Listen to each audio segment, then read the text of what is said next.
welcome to the first of my Eurovision week videos. If you don't know me, my name is Nina Schofield.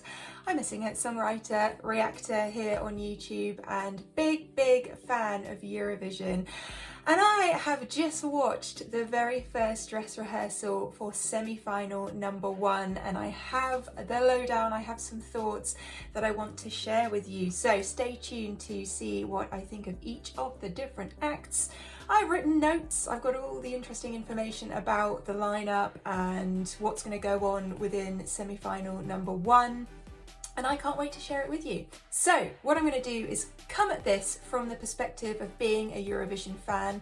Last year I went to Eurovision as a member of the media and I was there in person. This year I'm coming at it slightly differently because I wasn't able to get to Sweden in time to be there in person, but I have been able to become part of the online media accredited press.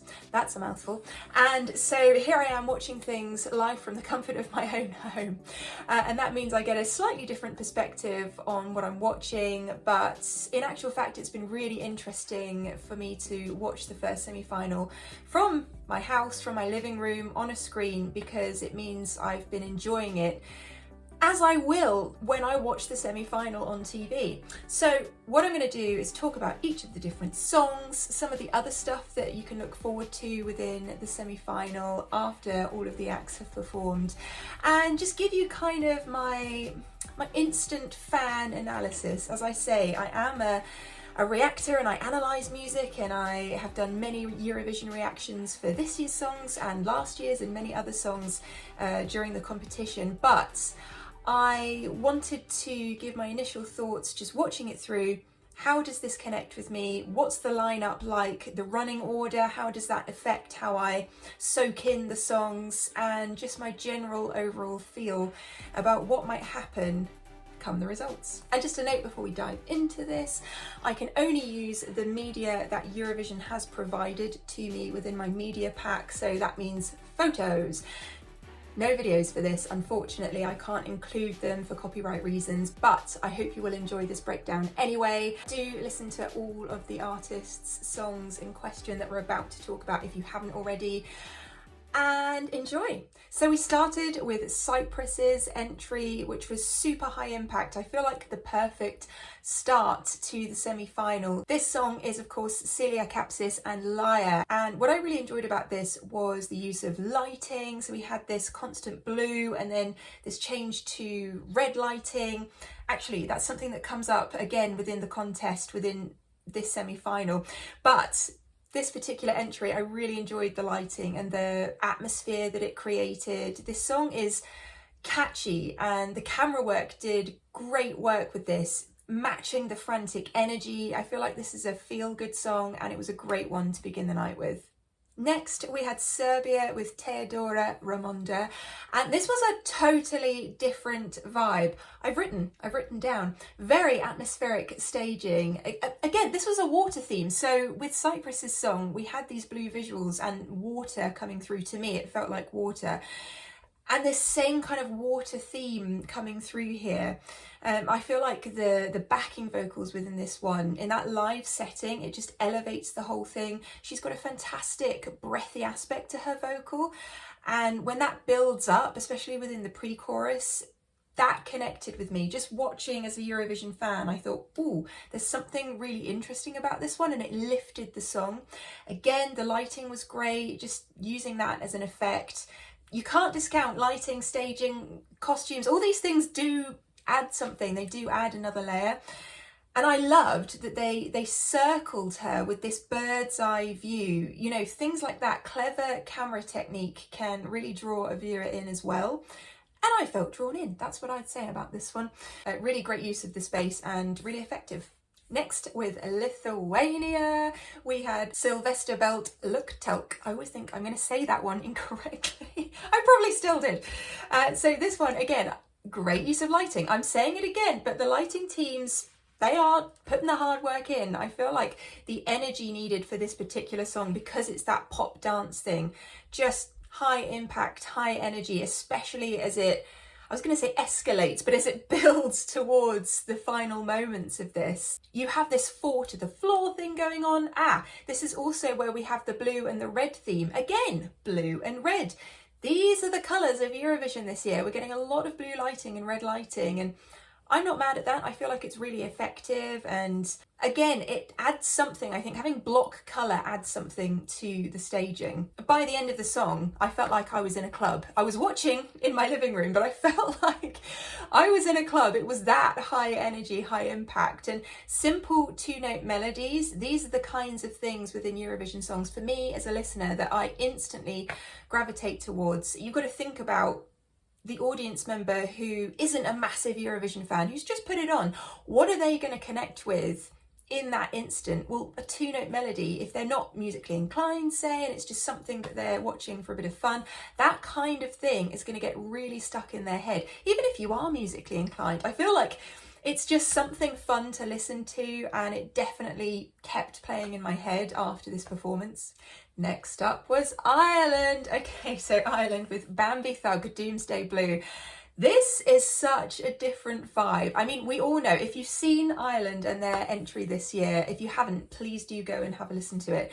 You will know how different this is, and even if you're not a fan of the song, I think this is going to stand out purely because it is so different. So watching the lineup and how it's been progressing, suddenly we're into this very dark, very gothic part of Eurovision. And sometimes just having something that steps away from what you're expecting is enough to draw you in. This is very different.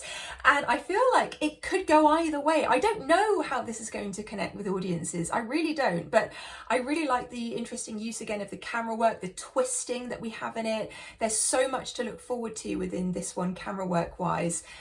It's high energy, it's high impact. It's going to be catching people's attention, and I can't wait to see how this one does.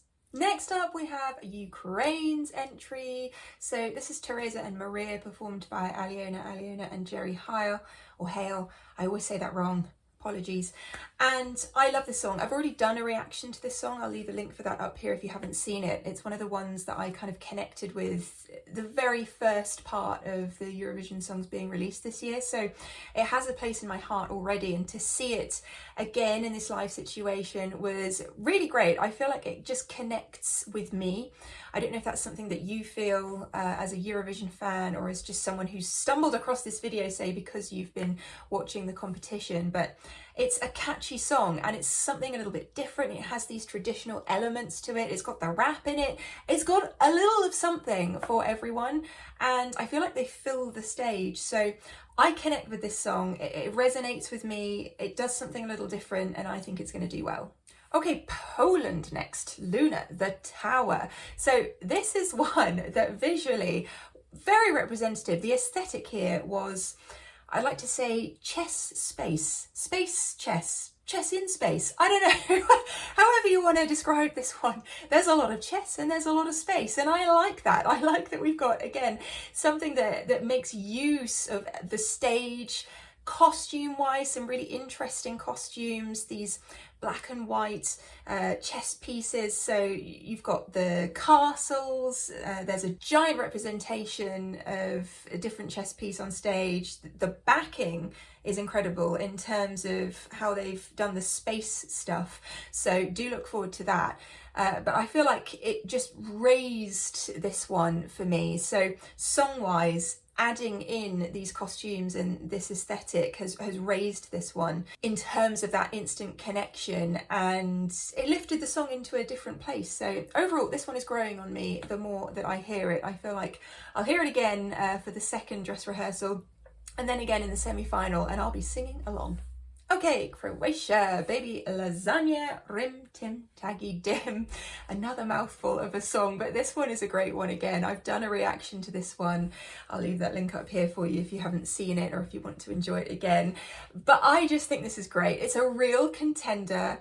This one's going to capture people's attention straight away. So what we said earlier about having that instant thing where you might not be even a music fan, but you turn your TV on and you happen to hear this song, I feel like you'll sit down and listen, or stand up and dance, I don't know. It's frantic, it's got a rockiness to it, but also the pop aspects. there's a little something for everyone again, a bit like Ukraine's entry. It's just got a little something going on that's extra, and I expect this one to go straight through to the final. Okay, Iceland. So we have Hera Björk with Scared of Heights. This one starts fantastically with the chorus vocals. I really like the use of the piano. I love my piano, so I'm never going to be mad at hearing a piano. It's actually the first piano that I felt like I really absorbed song-wise. I was really focused on everything else in every other song. I'm sure there was piano, but this is the first time I've gone, oh, piano, which is a personal preference just because I love the piano. So if I hear one, I listen. But that, along with the backing vocals, are fantastic. What I'd say is, mix-wise, there's something going on where there's a double tracking against her lead vocal that I don't think needs to be there. I think she's got that voice that can just stand alone. So mix-wise, I'd have taken the double tracking out, which is basically just layering. So essentially here, what they've done is layered the exact lead vocal against her lead vocal, so it plays out against each other. And personal preference again for me, I feel like they could take that out and just let her lead vocal shine through, because it's a good disco number. It's got catchy melodies. It's something that I think will stand out again because it's a genre change. So yeah, there's a lot going for this song. I'm going to look forward to that piano. Let's see how it does. Slovenia with Raiven Veronika. I felt like saying that with rolled R's. It just rolls off the tongue. No, I'm not going to do that anymore. Okay, so this one was atmospheric from the beginning. There were great dynamic builds within this song. That's something that I really absorbed listening to it. And I love the drama within it as well. A great one just to suddenly have, I think, after that disco number. It's like, oof, into the drama. And it had a great end. I felt like the vocals really shone in it. It felt confident. That's the kind of thing that I connect with. I felt comfortable listening to it. And I don't think that's a bad thing when you're listening to a song, watching a performance. If you feel comfortable with the performer, that means you can relax into it and enjoy every single moment because you know they're going to do a good job. Finland, Windows 95, man. No rules in the heat of the night. Yeah, this one I absolutely love. Again, another one that I've done a reaction to previously. It's as bonkers as you would imagine, and I think it's fantastic. Having already seen this one live, I was looking forward to it. There are moments that I'm picking out now that I really enjoy. There were some other things as well. I noticed they were doing some clever camera work to elevate the humour of the song, so look forward to that. And it was just high energy. The use of costumes are great. I feel people will resonate with it because A, it's fun, and B, it has the visual, and C, it's got some humour to it as well. We like these bonkers kinds of songs in Eurovision. Well, I do anyway. I mean, you know, we have room for our serious ones and we have room for our more fun ones, and quite often the fun ones also have an underlying message, which I feel, so they all have their place. Moldova. So this was Natalia, Barby in the middle. This one I appreciated instantly. I've not heard this song before. Quite a few of these I haven't heard before actually. I appreciated it because this is something that she wrote herself. No other writers. I always feel like, okay, I'm going to sit up and listen when that happens because I know how much effort goes into the creation of a song, and I feel like it's a great thing to go into Eurovision and have your own song. This is your moment to showcase exactly who you are. So we got that real thing from Natalia that was hers and hers alone. And again, another nice vibe change in the running order. Running order is so key, it really is. Nice to hear those strings. I love the catchiness of the hook in this one. I sang along to it straight away, even though I didn't know the song. There's a strong vocal in this one. Really strong live, and not only that, the lighting again was incredible and the visuals were beautiful. There's butterflies, wings behind her, incredible. And the end, the whistle tone, so good. Vocally I was drawn in, but also visually fantastic. Okay, Azerbaijan, FAHREE. So I really like the backing vocals for this one. The lead vocal is quite far down range-wise, so what I was feeling just watching it was I felt like he was being held back in a way, and I really wanted to see him kind of explode into a different key, or just raise it up or have a key change or something like that. So it almost felt like it was being held back. But what I did notice was when we were watching the recaps at the end of the dress rehearsal, that song was stuck in my head. I feel like it's a grower, and it's something that's just gonna kind of work its way in. So the more times that you listen to this one, the more you'll be like, oh yeah, I know this one and I like this one. Okay, next up, Australia with Electric Fields and their song One Milkali, in brackets, One Blood. So this was a strong vocal start. Just the first few seconds, instantly, camera to face, I thought was really, really strong. I felt like when it got to the chorus, I was looking for lots of people on the stage, some kind of epic dance number or something, because it's such a soaring chorus and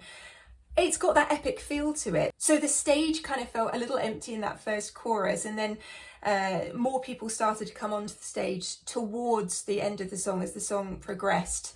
But I felt like I wanted more and more from Australia. But I have to say, the bass in this song is a particular highlight to me. So even if you're not watching, if you're just listening to the song, listening to how that bass comes through in a live situation, that is a real highlight for me. So listen out for that bass when you are watching in the semi-final. And then we had Portugal, Iceland and Grito. This was wonderful. The a cappella entry to this already makes it stand out from every other entry, and especially when you have a voice like hers. It was something special. I think that there was an interesting visual. The movements of the dancers was something a little bit different. It stood out as something that was going to connect with the viewers. It connected with me. Because her voice is so gorgeous, again, it takes it to another level, and the chorus is so beautiful. You can't help but be drawn into the emotion of the song, despite not even understanding Portuguese. This is going to connect with people, so I expect this one to do quite well. Luxembourg. So there's a nice interval where they talk about Luxembourg, and there's a little bit of comedy within the presenter's spiel, which is kind of cool. So do look forward to that. But I really enjoyed this performance. This one was a bit sultry, and I love the pyrotechnics. There was an interesting way the song built. I've not heard this one again, so the structure of it's cool, but it's the use of the synths, the layers within the song, and the rhythmical hooks within the song that caught my attention. So I started to take in more of the visuals as it went on, but because I was so taken with the actual song itself, I didn't even need the visuals, essentially, because the song was so good. I thought that was enough on its own. And then you've got the extra level with the aesthetic. So for me, this is a really strong contender, and one that I think will leave a great impression. Let's see how it does. And that's it. That's the show. That's the 15 acts. But there was more. So there are a couple of different performances to look forward to. I'm going to tell you a bit about them. There is a performance by Johnny Logan, and he's singing Euphoria by Loreen, one of my favourite Loreen songs. Stunning. It's a stunning performance. He actually took his in-ears out during the dress rehearsal, I noticed, and so he was kind of going free time with it, and you'll see when you watch, because it's so beautiful, it's an orchestral arrangement, he just kind of went with the flow of the song, and it's really a highlight. Look forward to that. But another highlight that you really must make sure you watch, don't go away and have a cup of coffee or whatever you're doing, make sure you watch this, was Benjamin Ingrosso. He is fantastic. He did a medley of his songs. He's someone who is kind of gaining a lot of traction in Europe at the moment. I have come across one of his songs just by chance, and then he sang that song on stage at this rehearsal, and I thought, oh my goodness, I know this, and I didn't have a face to the name at that point. So to see him perform was amazing, and to recognize the song, but also to hear his medley and back-to-back songs of his, and to realize how good he is as a performer, and to connect with all of those songs. This is a highlight, a fantastic way to end the show. Make sure you watch it. And of course, I know there are also the other acts that are performing from the Big Five. We will maybe talk about them in another video, but I wanted to focus on the actual artists and the bits to look forward to performance-wise from featured artists at the end of the semi-final. But I hope you've enjoyed this recap. I really enjoyed watching the whole of the semi-final dress rehearsal 1. There's another one that I'm going to be watching this evening, and then there's just more during the week that we're going to enjoy. So do come back and watch my other Eurovision videos. I'll just be posting things all week in the run-up to the Grand National Final, which I'm very excited for. And yeah, I hope you enjoyed this video. If you did and you haven't already, feel free to hit that subscribe button, become part of our family here. Usually I do reactions to things where the music is on the screen, kind of in this corner, and I analyse things, music production, lyrics, what's going on, theory-wise even sometimes. And of course with Eurovision there's very strict rules for media accredited people. We can only use the visuals they provide us, which is the photographs you've been seeing throughout this video, so I do appreciate that this was a talking video, but my usual kind of style is with the music involved. So do check out some of my other videos if you would like to, and I'll look forward to seeing you on another video very soon. Okay, love you, bye!